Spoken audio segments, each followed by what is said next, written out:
You want to stand and join me in reciting the Pledge of Allegiance? I pledge allegiance to the flag of the United States of America and to the republic for which it stands, one nation, under God, indivisible, with liberty and justice for all.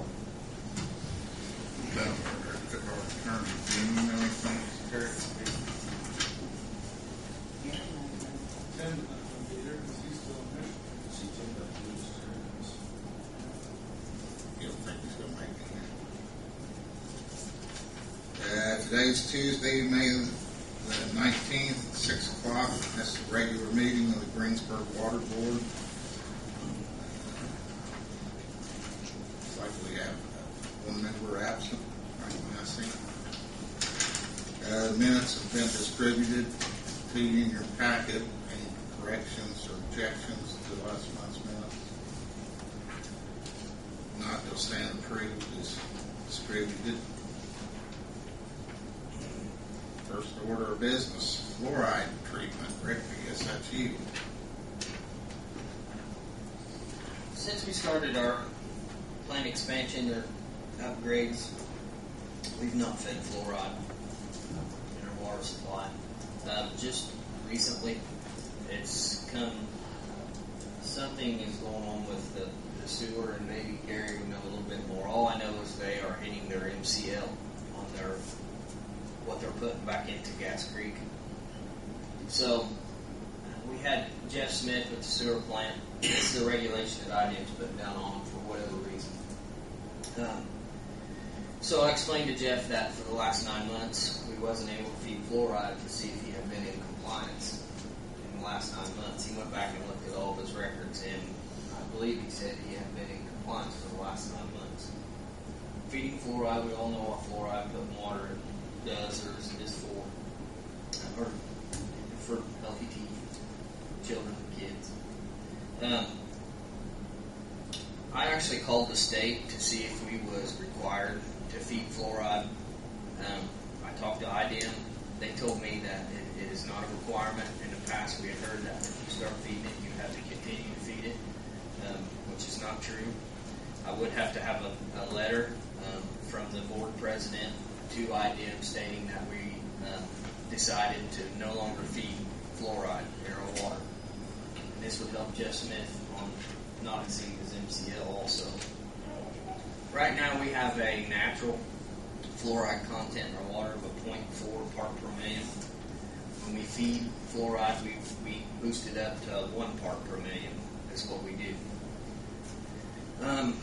In the last 9 months, believe it or not, like everything else, I got prices on fluoride. If we was to start feeding it again today, we was feeding anywhere from 100 to 140 pounds of fluoride a day. At that time, 9 months ago, we was getting fluoride for 24 cents a pound.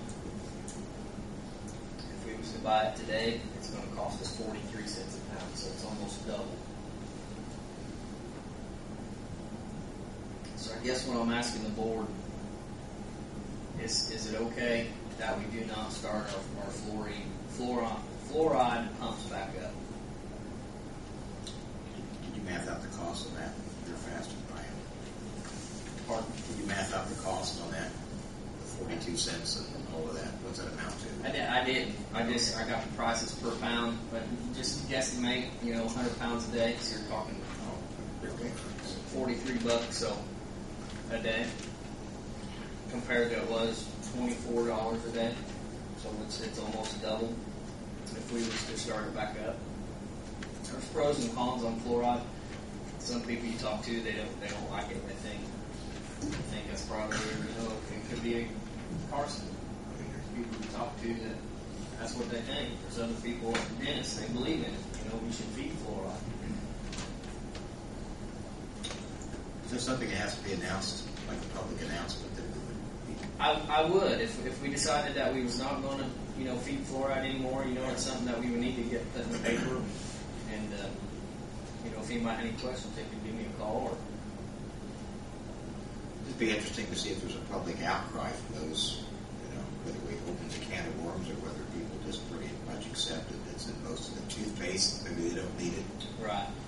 And it's mainly for the young kids. Yeah. The kids that's growing really cost? We're doing this, Robin, we're doing this for a couple different reasons. One, it was just a month ago. It was just a month ago that I had a meeting with IDM and we got to talking about fluoride and stuff, and they were like, "Wow, can you believe how much fluoride went up?" And I was like, "What are you talking about?" They're like, "Well, it's almost doubled in price. It went through the roof." And I was like, "Really?"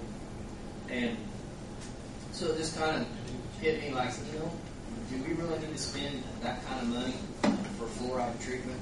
And then a week or so ago, this come up with the sewer plant. The regulations are putting down on Jeff Smith on what he can actually discharge into the creek. And so I just kind of put two and two together and thought, let's kill two birds with one stone here. It's how it came about. Does Jeff have a means to offset that extra that he's putting out? I mean, is there something he can apply chemical to? And That's the thing. Fluoride, once it's in the water, you don't get it out.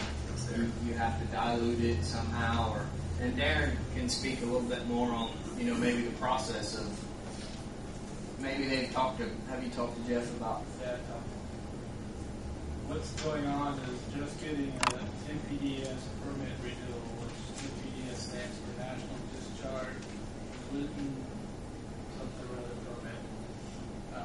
Basically, it's their permit to guidelines of what you can discharge to the creek. Last time, the permit's renewed every 4 years. Last time, 4 years ago, they didn't put a limit on fluoride. They wanted to monitor it to see what it was doing.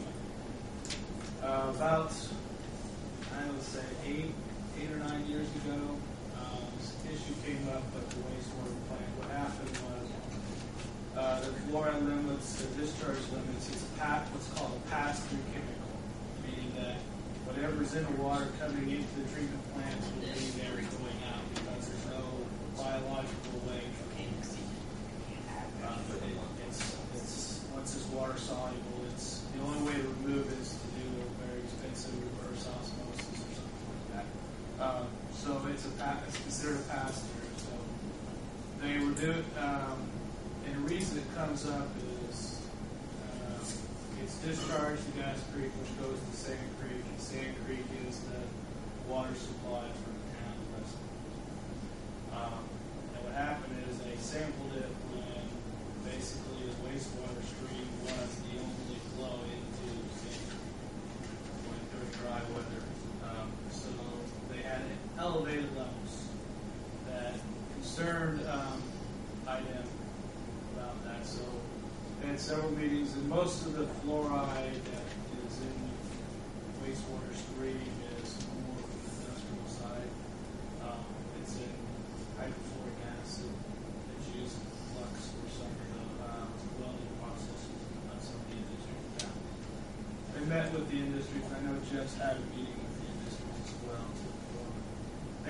Back in 2000, the industries made some changes to reduce the amount of loading coming in there, and that did seem to help quite a bit. So what they're proposing now is to actually put a limit on the wastewater plant instead of just a monitoring thing. So Jeff's still looking at it, whether or not that's something I think he's trying to make sure to try to keep it as a monitoring because, like Rick says, I looked at the data pretty much for this year. He hasn't had any violations this year under the proposed regulations that he have. But that, what it amounts to is his discharge would be 1.7 parts per million. If Rick was putting in a 1, that tells you there is a lot of extra and there's already naturally occurring 0.4. There isn't a lot of wiggle room there, so by eliminating that would give them a little more of a cushion. I would say that I don't know if he obviously doesn't make a decision tonight, but I think this thing with his permit renewal will be coming up here pretty quickly. That may have a factor in the decision. See, the situation is